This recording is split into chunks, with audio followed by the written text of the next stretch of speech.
Hello, this is Alexander Cross, Criminal Defense here in the San Francisco Bay Area. If you'd like to learn more about criminal defense, don't forget to subscribe to our channel, Law Offices of Cross & Associates, and feel free to ask questions in the comment section below so that we may respond in the future with more videos for you. So we received an interesting inquiry here on our YouTube video. This has to do with masturbation of minors on social networks. Okay, let's see here. One night, I got home and I argued with my wife. My 7-year-old son called the police. Unfortunately, I did hit her and I was arrested. When arriving at the station, they checked my phone and found 10 videos of underage girls masturbating. What will happen to me? Well, off the bat, let's go into the domestic violence aspect of it. If you hit your spouse or former spouse or girlfriend, ex-girlfriend, and you leave any kind of mark, a traumatic condition, that's a felony under Penal Code Section 273.5 that carries up to 4 years state prison, plus having to take domestic violence classes for 52 weeks. Even touching, even a harmful or offensive touching without leaving any marks is still a misdemeanor domestic violence under Penal Code Section 243E1, which carries up to 1 year in the county jail. So please don't be doing this. There is no legal excuse to do this. There might be a reason, but no legal excuse, so don't be doing it. Now, it says right here that your 7-year-old son called the police. Okay, so this happened in the presence of your 7-year-old.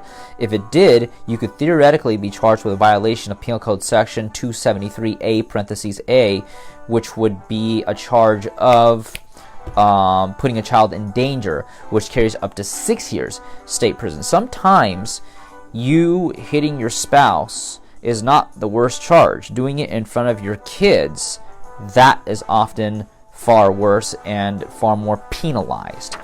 But the charge of having that child porn on your phone, that one's going to take the cake out of here, because that's going to be a violation of Penal Code Section 311.11. That's a felony that carries up to 4 years state prison, plus having to register as a sex offender for life under Penal Code Section 290. Now, when people have to register as sex offenders for life under Penal Code Section 290, every day on their birthday, they have to go to the local police, they have to give up their prints, take a picture, and all their info will show up on meganslaw.ca.gov. And when that takes place, basically it's going to be super hard for you to find employment, housing, sometimes even loans. For instance, when it comes to housing, you can't just live in some apartment building. No, if there's children living there, you can't live there. You can't live in any structures that are near schools, parks. You basically have to either rent a house in an isolated place, or you have to rent a room in an isolated place.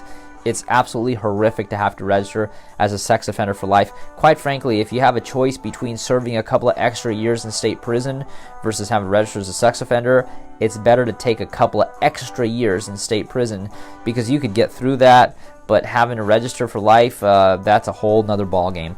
Regardless, if you'd like to learn more about criminal defense here in the San Francisco Bay Area, don't forget to subscribe to our channel, Law Offices of Cross & Associates, and feel free to ask questions in the comment section below so that we may respond in the future with more videos for you.